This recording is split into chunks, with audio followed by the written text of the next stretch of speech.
இருக்க எண்ண எப்படி எளிய முறையில பெருக்கலாம் 3 முறை இருக்குது. நீ எது வேணுமோ அந்த முறையை பயன்படுத்திக்கோடா கண்ணு. புரியுதா? இப்ப கவனி. இப்ப இந்த 5 நமக்கு தேவையில்லை. நேற்று ஒரு இலக்க என்னால எப்படி பெருக்கணும்னு சொல்லி கொடுத்த ஞாபகம் இருக்கா? அதே முறைதான்.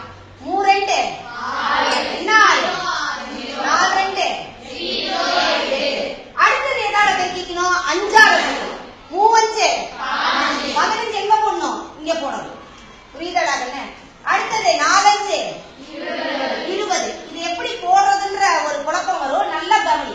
இந்த மூளை விட்ட மாதிரி வருது. எப்படி இந்த டயகனலுக்கு நேரா வரணும். வந்துருச்சுன்னா கரெக்டா வரும். 5 கூட்டினா 6 1 8 2 கூட்டினா 10க்கு மீதி என்னது? ரைட்டா? அதே மாதிரி இன்னொரு முறையிலையும் பெருக்கலாம். இப்ப கவனிட இதுல நல்லா கவனிடாக்கன்னு இங்க இருக்கக்கூடிய 1ஆம் ஸ்தானமும் 1ஆம் ஸ்தானமும் 3 5 15க்கு மீதி அடுத்தது 10ஆம் ஸ்தானமும் 10ஆம் ஸ்தானமும் 4 2 8 ரைட்டாடா? இப்ப நல்லா கவனி. உள்ள இருக்கக்கூடிய 2 எண்ணையும் இருக்கிற 3 2 4 5 26 26 1 27க்கு மிச்சம் 8 2 10. கரெக்டாடா கண்ணு? 2 விடையும் கரெக்டா இருக்கா? அதே மாதிரிதான் அடுத்தது இன்னொரு முறையிலேயே பெருக்கலாம். நீங்க 2 இலக்கம் வந்திருக்குதா? அப்ப இப்படி கட்டம் போட்டுக்கிறேன்னா இல்ல ஒரு சின்ன ஒரு காரியம் செய்யும். இப்ப இந்த மூளை விட்ட ஒண்ணு லேசா வரைஞ்சு போடாங்க. இல்ல என்ன பண்ணிக்க நீ மூளை விட்ட ஒண்ணு. ஏன்னா நம்ம எப்பவுமே 2 2 இலக்க எண்களாக எழுதினாதான் கொஞ்சம் பரவாயில்ல.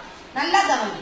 4 2 என்ன 8 0 8 4 5 20 3 2 0 6 3 5 கொஞ்சம் கூட்டத கரெக்டா கூட்டணும்.